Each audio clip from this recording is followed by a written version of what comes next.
India speaks daily को subscribe करें, उसके बेल आइकन को ज़रूर दबाएं यदि आपको इसकी पत्रकारिता पसंद हो। धन्यवाद।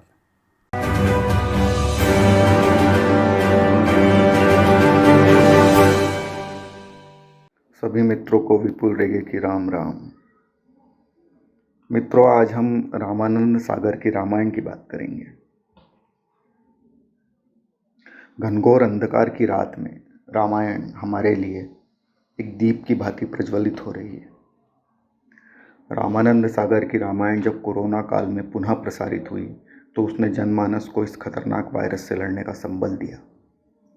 राम और सीता के अनुपम निश्चल चरित्र को देख लोग रो पड़ते थे। उनके आंसुओं में वह कलुषता बह निकली जो कई दशकों से भारतीय जनमानस में भौतिकता की चाह ने इकट्ठा कर रखी थी। रामायण के 16 अप्रैल के 2 एपिसोड ऐसे रहे जिन्हें विश्व भर के 7.5 करोड़ लोगों ने देखकर विश्व कीर्तिमान बना दिया। ध्यान रहे, ये विश्व कीर्तिमान केवल 2 एपिसोड का है, पूरे धारावाहिक का नहीं है। सभी के मन में सवाल उठा कि रामायण के ये 2 एपिसोड ही इतने अधिक क्यों देखे गए। इसकी गहराई में जाएंगे तो पता चलेगा कि हमारे पौराणिक ग्रंथ और उनके नायकों में हम कोरोना जैसी आपदाओं से लड़ने का आत्मबल खोज रहे हैं। अंतर्मन के तार बड़े जटिल होते हैं। हम समझ ही नहीं पाते कि किसी घटना या किसी व्यक्तित्व से हमारा चुंबकीय जुड़ाव क्यों हो जाता है। रामानंद सागर की रामायण से जो चुंबकीय जुड़ाव कोरोना काल में हुआ उसको सामान्य विश्लेषित नहीं कर सकता। मानव मन किसी भी घटना या दृश्य का समग्र प्रभाव महसूस कर पाता है, उसे अलग करके नहीं देख सकता। रावण की सेना से युद्ध करते हुए लक्ष्मण घायल हो जाते हैं। रावण की मारक शक्ति इतनी विध्वंसक है कि लक्ष्मण का जीवित रह पाना बहुत कठिन है। राम, सीता, हनुमान और समस्त सेना के लिए ये पल वैसे ही हैं जैसे आज विश्व के हालात बने हुए हैं। उनके लिए कोई आशा की किरण कहीं से प्रस्फुटित नहीं हो रही। इस भावना को उन करोड़ों दर्शकों ने अपने दिल में महसूस किया जो ये एपिसोड देख रहे थे। यहाँ आप रामायण की मारक शक्ति को सीधे सीधे कोरोना से रिलेट कर सकते हैं। वर्तमान परिवेश में कोरोना प्रकृति द्वारा मारा गया बाण ही प्रतीत हो रहा है, जिसकी कोई संजीवनी विश्व के पास नहीं है। लॉकडाउन में रहते हुए हम प्रतीक्षा कर रहे हैं कि प्रकृति ने जो मारक शक्ति का प्रहार हम पर किया है उसका निदान जल्द से जल्द निकले। देखते ही देखते रामानंद सागर रचित रामायण के ये दो एपिसोड हमारी उस पीड़ा से जुड़ गए। दर्शक टीवी पर लक्ष्मण जी को मूर्छित देख अपनी पीड़ा को श्री राम और हनुमान की पीड़ा से जोड़ लेते हैं। ये जुड़ाव अंतर्मन के गहरे तल पर होता है, लेकिन ऊपर आंसू ही बहते हैं मित्रों, जिसे दिमाग समझ नहीं सकता।